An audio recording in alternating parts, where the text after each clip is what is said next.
మనందరి కొరకు ఆయన సిలువను సహించాడని దేవుని స్తోత్ర.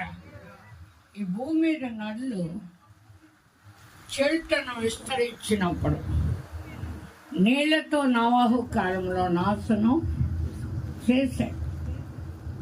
మరొకసారి దేవునికి నదులకి మధ్యవర్తిగా ఈ నోవహు లేడు ఇప్పుడు, కానీ క్రీస్తు ఉన్నాడు. ఆయన సంఘం ఉంది. ఆ సంఘం అంటే ఆయన శరీరం. అందులోనికి వచ్చిన మనం ఆయన అవయవాలం అంట. దేవుని స్తోత్రం. క్రీస్తు శరీరము మనకి రక్షణ వాడ. ఆయన లోక రక్షకుడు.